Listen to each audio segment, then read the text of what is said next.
Good morning. Welcome on this bright, sunny day to our congregation and to those that are with us in the sanctuary, as well as those that are live streaming with us this morning. I am Laura Shennum, Minister of Congregational Life here at the UUSF congregation, and I'm joined this morning on the chancel by Sam King, our worship associate, and Jayanti Chopo, who will be leading a reflection or telling us a reflection on her experience in WEAV, which I'll get to here in a few minutes. Thanks to our musicians today, our guest musician, Michael Mandrill. Thank you so much for your beautiful music. To Reiko Lane on the organ, as well as Richard Fay, who's going to be leading our hymns with us. We are grateful for our tech team, who is led by our Director of Communication, Jonathan Silk, who is away on a much-needed vacation. We have Eric Wood from Desired Effect on our sound this morning, and behind their cameras are Shuli Ong and Eric Shackelford. Thank you so much for supporting us. And thank you to Todd Brookshire, monitoring the chat on our live stream and available to help you if you have any questions. Thank you to Linda Mesner, who leads our ushers, and to Amy Kelly for the beautiful flowers up here this morning. We hope all of you on live stream and in the sanctuary have an order of service so you can follow along in worship. Today, I will be talking about WEAV, the pilot program the Starr King School for the Ministry developed and asked us, as UUSF, to pilot this past spring. The program is another tool in our 8th principle work. We have 7 principles as a Unitarian Universalist Association faith, and different congregations have voted at different times to adopt an 8th principle, which specifically addresses work on anti-oppression and anti-racism, and so it leads into that work and us being called to that work. You will hear from 2 participants later in the service and how the program has had an impact on them as well as their relationship with Unitarian Universalism. So welcome to worship this morning. Please join me as we say the words of our chalice lighting. Those of you joining us via live stream, if you have a chalice or candle that you would like to light as we light ours here in the sanctuary, you are welcome to do so. Let's say the words printed in your order of service. We light this chalice for the light of truth, the warmth of love, and the fire of commitment. We light this symbol of our faith as we gather together. Let us rise in body or spirit as you are able to sing together our opening hymn, number 121, in our gray hymnal, We'll Build a Land. We'll build a land where we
Hello, everyone.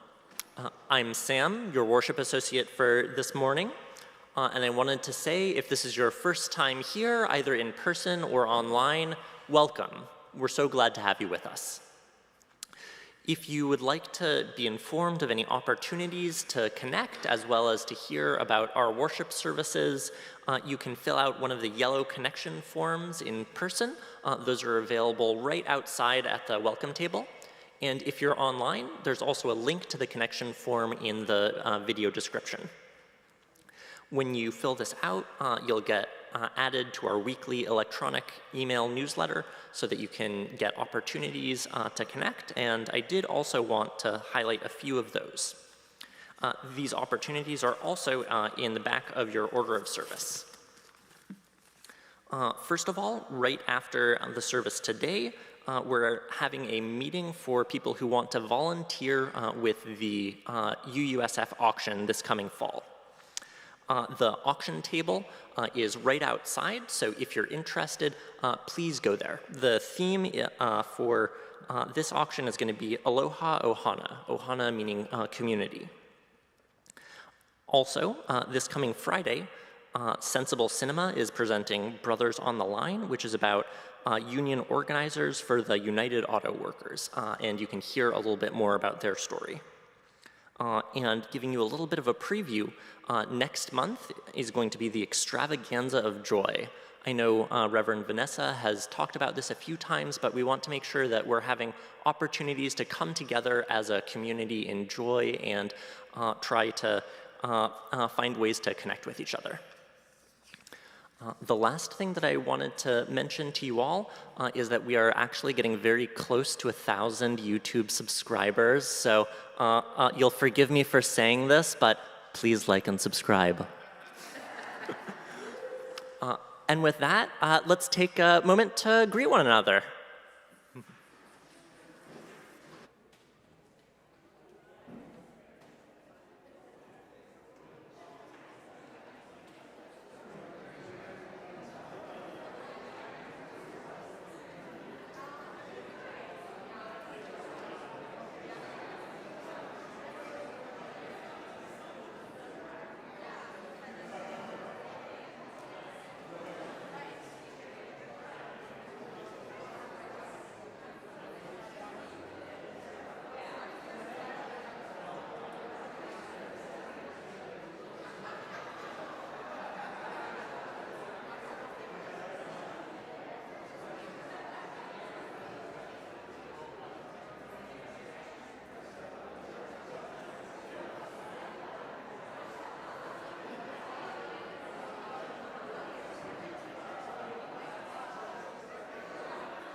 Please join me in saying the words of our unison covenant. The words are in your order of service.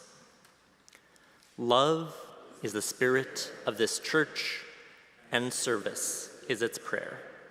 This is our great covenant, to dwell together in peace, to seek the truth in freedom, and to help one another.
Good morning, everyone, for those who are in person and those who are online. My name is Gianti Chapeau, and I am the committee chair for the Journey to Wholeness Select Committee. There you are, in your kitchen. As you walk in, you see a child. Could be your daughter or son, a niece or nephew, or even a grandchild. They are sitting on the floor, and next to them you see a bottle of chocolate syrup on its side. There are chocolate handprints everywhere, trails written in chocolate, much like a maze or a view from above the California freeways and highways intertwining. In the middle of this glorious mess, a child covered head to toe in chocolate syrup with drips and drabs. Their hair is sticky and standing on end, their rosy cheeks with a glow, the look of excitement and pride all over their face, wanting to show you their masterpiece. You can't help but react. You let out a loud and frightful growl and stomp your foot. What the heck? What did you do?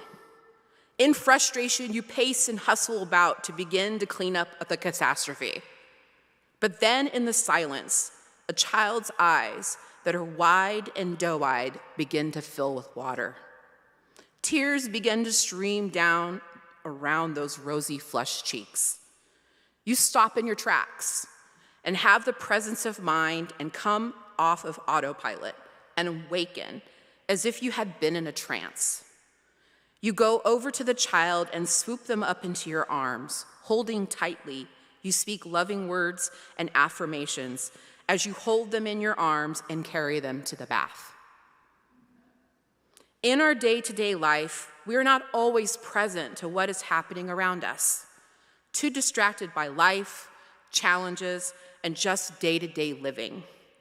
We forget to stop and look, or even think. So much in our life is coming at us, and autopilot just helps us navigate our survival. I am committed to beloved community, and I assert that our congregation here at UUSF is too. Since we passed the 8th principle, the Journey to Wholeness Select Committee has been seeking what could we provide to support our congregation in realizing beloved community here. What would forward this objective? What is out there that can meet all people with all backgrounds where they are at? WEAV. WEAV is a program that brings forth and highlights how our UU values are grounded in beloved community. WEAV bridges that gap of saying we want beloved community and actually creating one. It presents us with the tools and observations that open the mind and heart. It is similar to that moment when you come off autopilot, that trance when you see the child crying in the middle of a chocolatey mess. You stop in your tracks and do what in your heart feels right. You stand in love and you take the action. WEAV creates the space of this awakening in a loving way, presents how dismantling white supremacy and other oppressions can be realized and fulfilled. WEAV supported my personal journey and expanded my mind in such a way that I now have the confidence and the heart to be a true ally. In one of our sessions, we were discussing our relationship to trauma. We all have some trauma in our lives, and we all responded to the pandemic in different ways. I noticed and experienced a release when I discovered that even fatigue could be a symptom of trauma. I have been fortunate enough to be employed during the pandemic, and my company reinvented itself. I can tell you, it takes something to build a plane while it's in flight.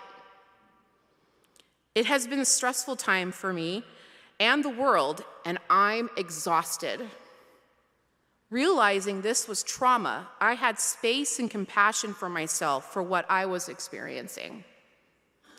I invite you to consider this sacred journey and examine for yourself and inquire, where can you bring forth beloved community? Thank you.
We have a second reflection from Rochelle, who is unable to be with us because she's still recovering from some health issues and such. So we send her our love and our prayers of healing.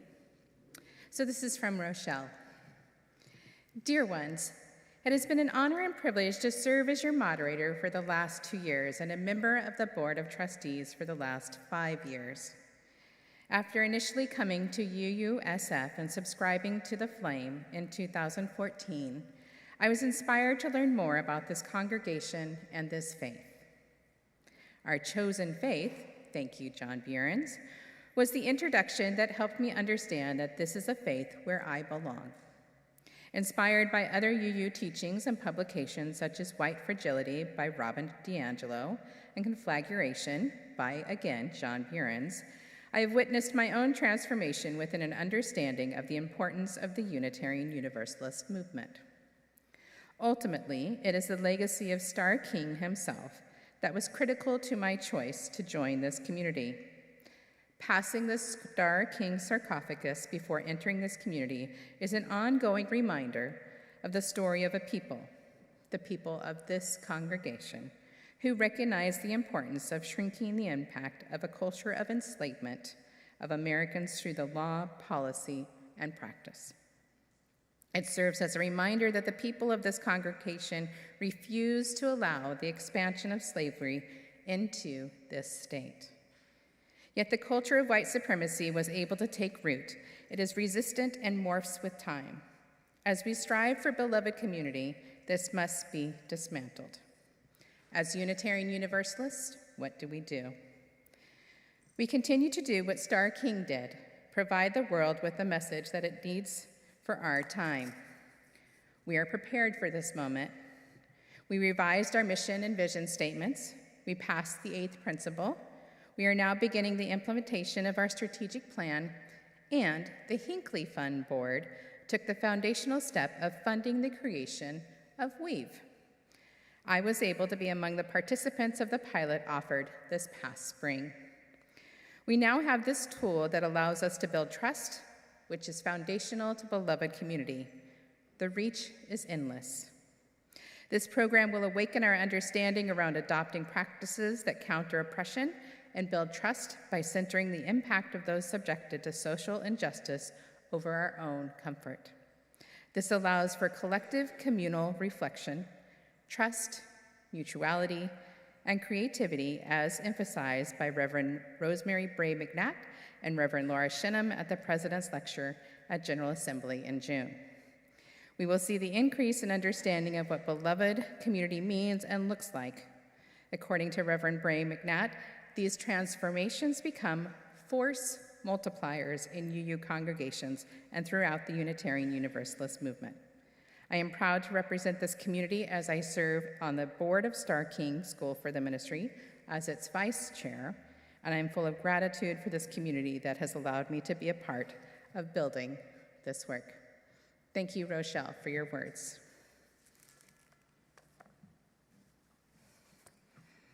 I still have a part.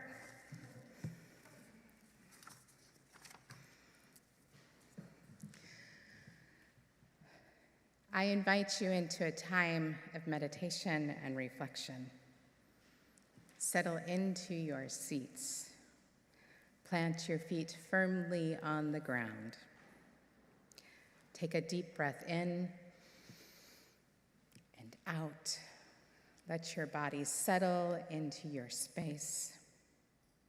If you so choose and it feels safe to do so, then close your eyes. Let us turn inward. Feel the rhythm of the breath. In and out. In and out.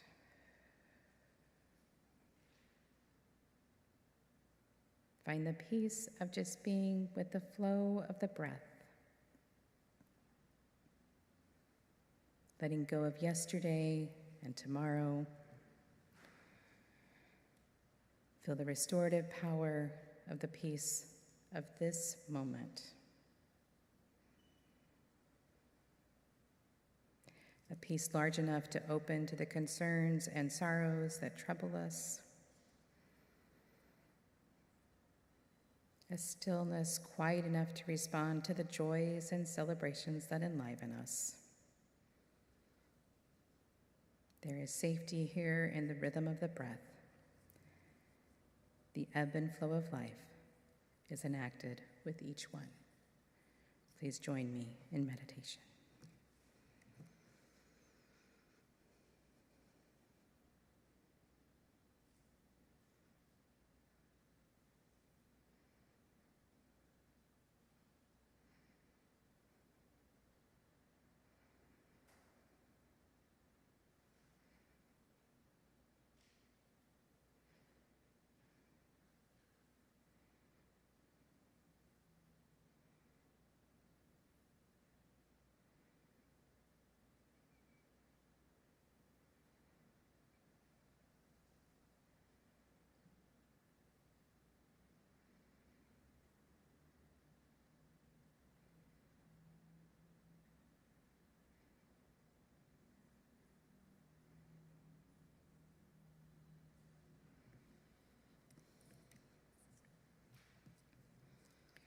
May we each return to our breath when we are in need of peace, stillness, safety, and a connection to the ebb and flow of life. May we be reminded all are worthy of this groundedness and strive to provide that space for all. Amen.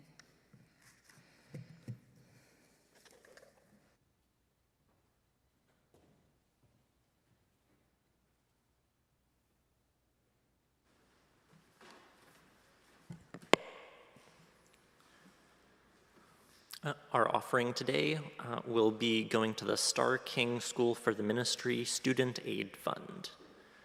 This fund helps make sure that their school is more affordable for students in need, and as you have heard, the Starr King School for the Ministry is responsible for WEAV as well as so much other really important work and social justice ministries. Please give generously. Our offering will now be given and gratefully received.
Thank you again, Michael, for your beautiful music this morning.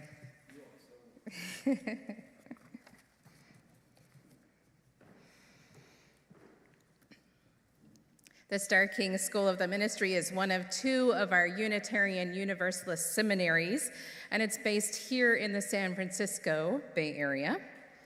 Over the past several years, the school received feedback from its alumni that the work of countering oppression and white supremacy systems in our congregations was more difficult than anticipated. The alumni shared they needed support and tools to help guide congregations in this work. One framework that Starr King had in place to create a foundation for the development of this program was their commitment and priority to educating to counter oppression. The core elements and philosophy of this work included: the work needs to be done in a spiritual community. It needs to center those who bear the impact of systemic injustice. It needs to foster exposure to trauma awareness and develop self-care practices. And it needs to create an understanding of the complexity of human experience and move us beyond our own lens of oppression and/or privilege. The second framework that influenced the program was the Unitarian Universalist Association Widening the Circle of Concern report and its call to congregations to create a more inclusive, welcoming environment for people of color. This was issued to all our congregations and institutions throughout our Unitarian Universalist faith, and we've done some of that work here this past year. The third framework came out of an understanding that in trying to do this work together in our congregations, harm was being done. In order to address this harm, there was a need to create a process of restoration and reconciliation. Therefore, integrated into this program is a process from Thresholds of Wisdom, which was developed by Angels Arian and Patrick O'Neill, who were professional mediators who participated in the South African truth and reconciliation processes. With these frameworks, the feedback from alumni, the educating to counter oppression, the widening of the circle of concern, and restoration and reconciliation processes, Dr. Shannon Fridiani set out to create a program to provide another tool in our congregations and faith communities to engage in this work. So Dr. Fridiani created WEAV and offers this reflection on what she developed. Quote, "No series will solve all problems, resolve all white supremacist patterns of engagement, nor make conflicts disappear. Congregational life, like life in general, will constantly surprise us with various forms of challenges and joys. No one training will solve the issues of our times, nor those of UU communities. Since everyone brought up in the United States of America was brought up in a white supremacist society, those indoctrinated patterns will continue to reveal themselves. WEAV offers tools and processes to experience and practice new patterns of engagement to support and build resilient, sustainable, Unitarian Universalist communities." End quote. The program offered these tools and processes by having participants examine the following concepts, which spell out the acronym WEAV. W, who and what are Unitarian Universalists? How do we understand our spiritual community and how are we called to participate in it? E, embodied justice. How do we build a just culture that counters white supremacy and how are we called into this work? A, advocacy. How do we sustain this work by increasing our awareness to trauma responses, developing self-care practices, and becoming allies in right relationship with others? And V, vision. How do we create beloved community maintaining a commitment to radical love, reparative and restorative justice processes?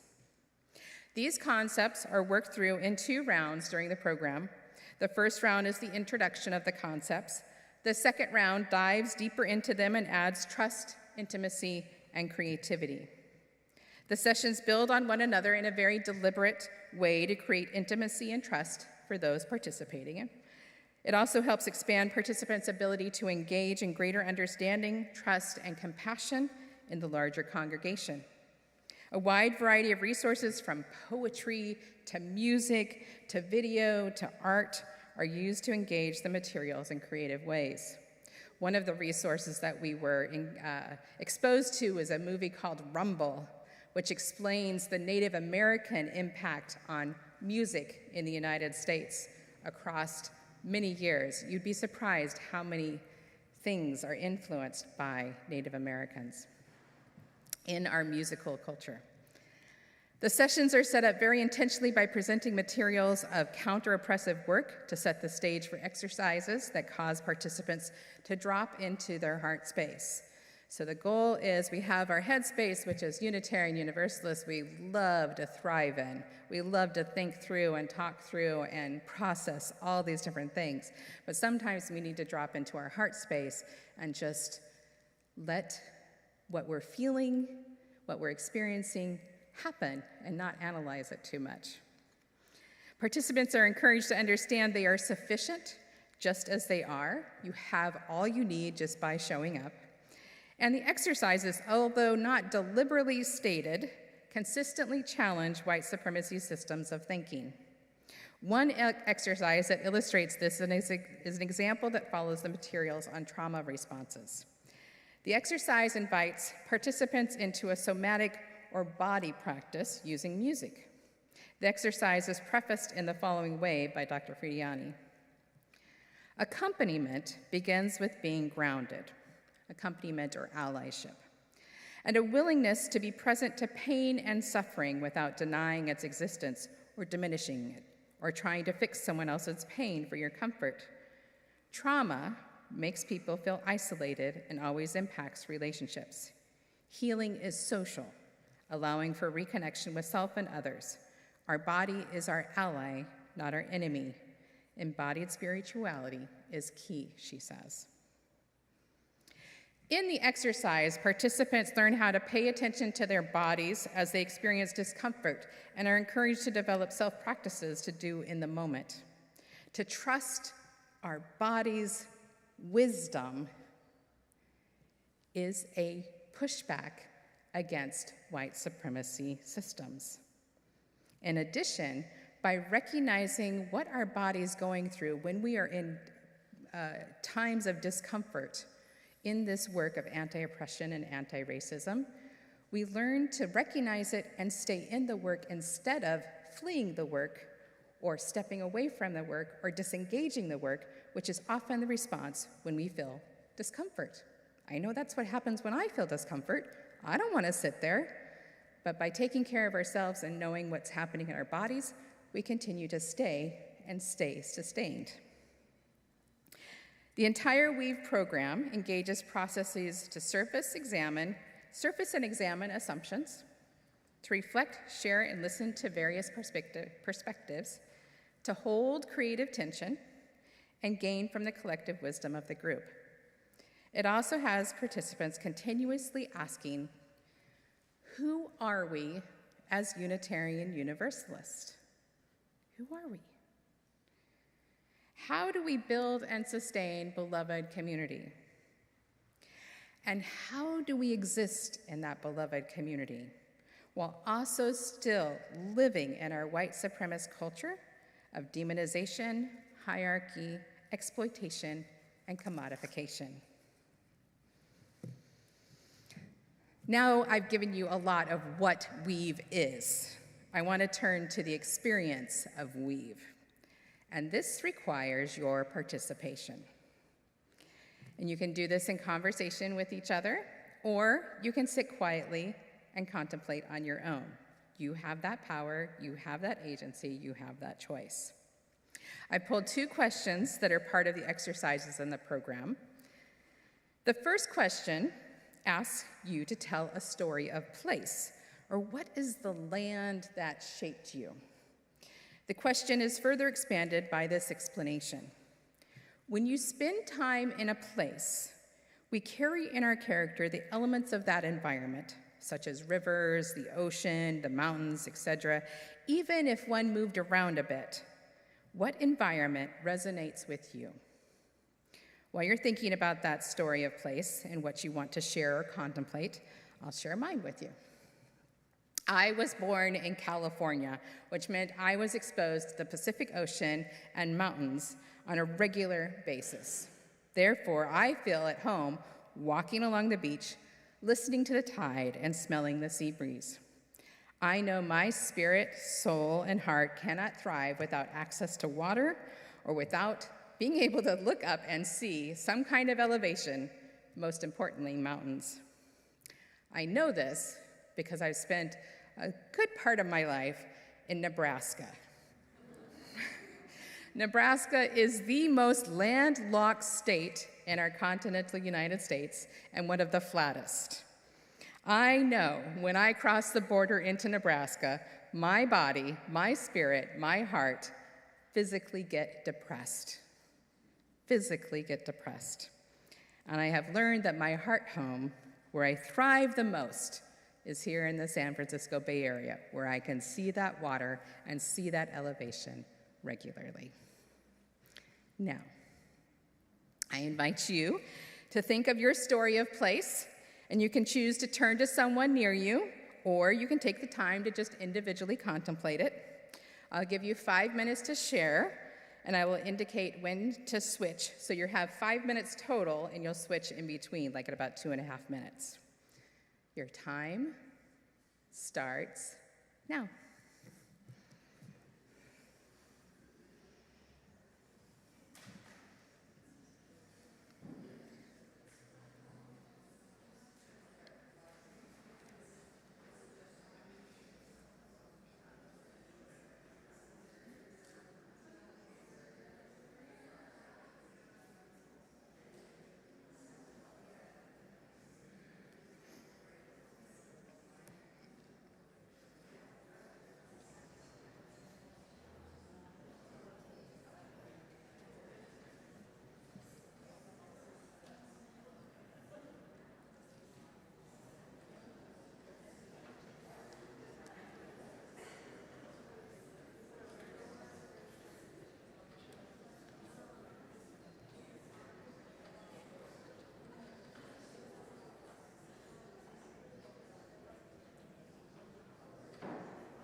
Okay, the first person, you've got about 30 seconds to wrap up your story and then switch to the next person.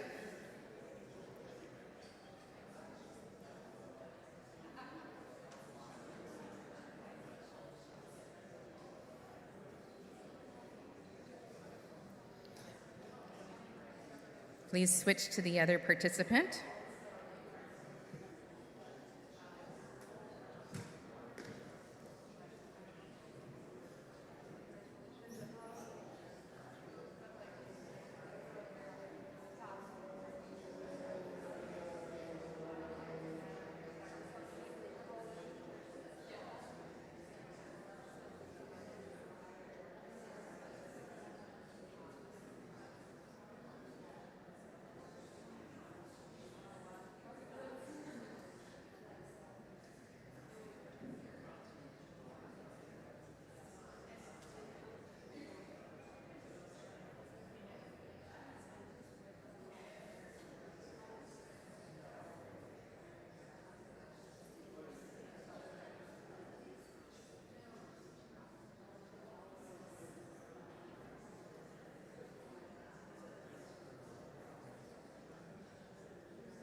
Okay, my timer says your time is up.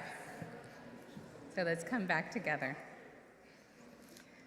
So this is one of the beginning exercises in the program. It allows us to get familiar with each other without focusing on our roles, without focusing on our tasks or the hierarchy in our society. It allows us to learn about each other through our stories and how we define ourselves and what matters most to us. It's a simple question, right? What's the story of your place? What defines you? What land resonates with you? What waters? Simple question with so many layers. And I'm sure many of you could have expanded beyond the time that I gave you.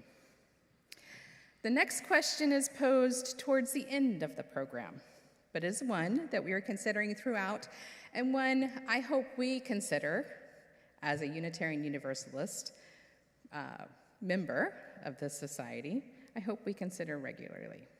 Again, you can choose to share with somebody near you or contemplate on your own, and this is true even if last time you shared and this time you want to be silent, or last time you were silent and you want to share this time. So the question is, what is your relationship with hope? And this time I'm not going to give my answer first because I don't want to influence yours. Instead, I want you to think about hope. How has it shown up in your life in the past and in the present moment? And when has it been absent or hard to see? When has it shone brightly? You will again have 5 minutes total, and I'll let you know when to switch. Your time starts now.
Okay, you have about 30 seconds to wrap up the first story and then switch to the next one.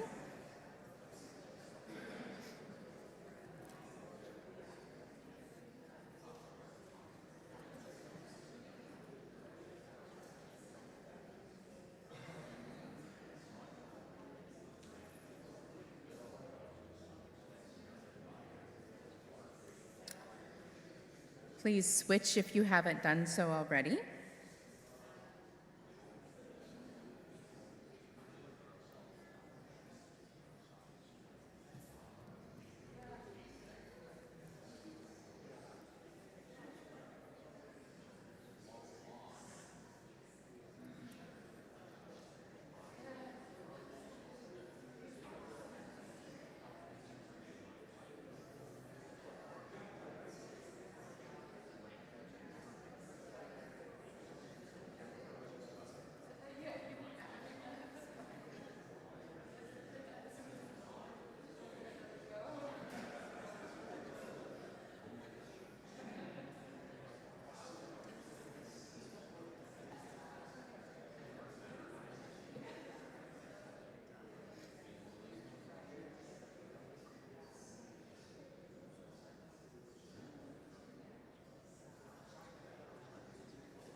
You have 30 seconds to wrap up.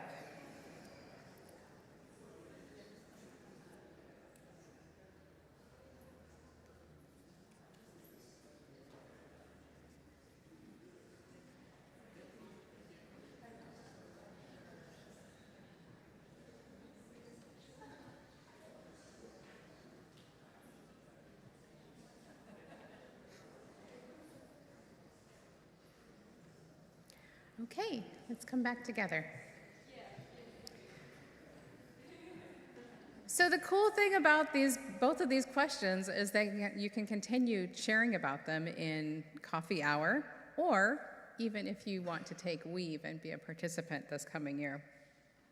My relationship with hope is found in the people I connect with, whether it be my children, who are way cooler than me, and I get to see how they are blooming, or as the experiences I have as a minister and invited into, and the privilege of that space that I get to hold for people. Every time a connection happens, that hope blooms. I also find hope in the possibilities of growth I encounter every day through conversations, through books, through learnings, and through heartache. Boy, is that a teacher. That I have the opportunity to continue to understand the world and the people around me is truly amazing and brings me hope every day. At the end of the program, participants are asked to reflect on all they have learned and experienced throughout the program. Then they are asked to make commitments to Unitarian Universalism, to their faith community, whether it be a congregation or another institution, or congregation, which I just said, and to themselves. They reflect on the following questions. Again, who have we grown into? What community has been formed? What next steps will I take to live out my Unitarian Universalist purposes and responsibilities? By maintaining resilience, by creating self-care practices, by reestablishing trust, by being authentic, by building intimacy and beloved community, by understanding the matrix of systemic injustice, and by learning what repair is needed. At the end of this past spring, when the participants finished, they were invited to write their answers on a slip of paper that we wove together, as you can see here. So this is the collective group's commitments, and then each group had their own smaller piece of their commitments that they wove together as well. We're trying to find different ways to show an actual form of the weave of that has happened during the program, and this was one of the ways that could happen. This program is, again, just one tool that allows us to work together in our 8th principle work and in building beloved community. If you'd like to be a participant in this program, in the upcoming program year, I will have a sign-up sheet outside when you come through the line. Or you can just send me an email and let me know as well. Ultimately, this curriculum embodies the type of learning and healing Resmaa Menakem discusses in his book, My Grandmother's Hands.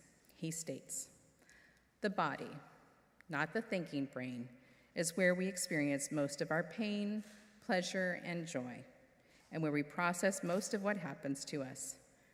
It is also where we do most of our healing, including our emotional and psychological healing. And it is where we experience resilience and a sense of flow. May we each work towards countering oppressions in all its forms, building a community full of love and joy, and when needed, repair, and most importantly, create a place where all feel welcomed and included. May it be so." Before we sing our closing hymn, I'd like to offer some context. This is from the NAACP, or the National Association Advancement for Colored People website. Lift Every Voice and Sing is often referred to as the Black National Anthem. It was a hymn written as a poem by the NAACP leader James Weldon Johnson in 1900. His brother, John Rosamond Johnson, composed the music for the lyrics.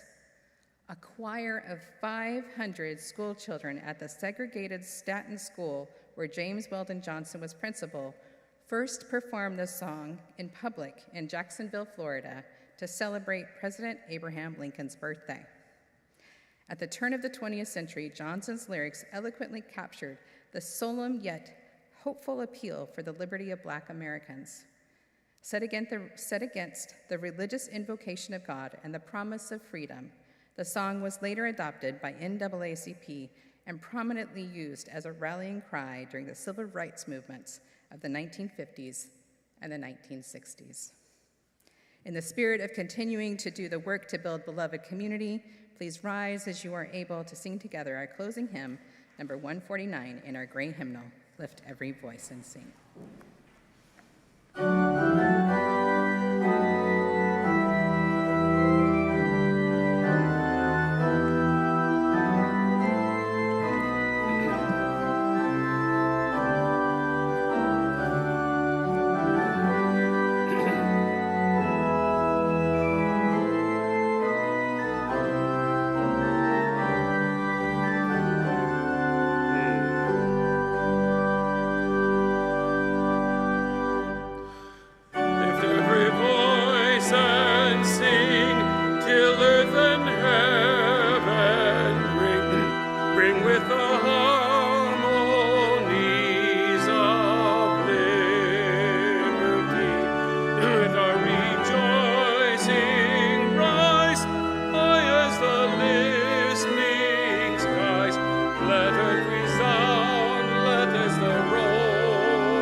May we leave this place knowing we are loved, knowing we are worthy of love, and extend that love to others we see today and in the days ahead.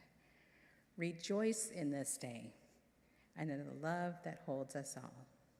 May it be so.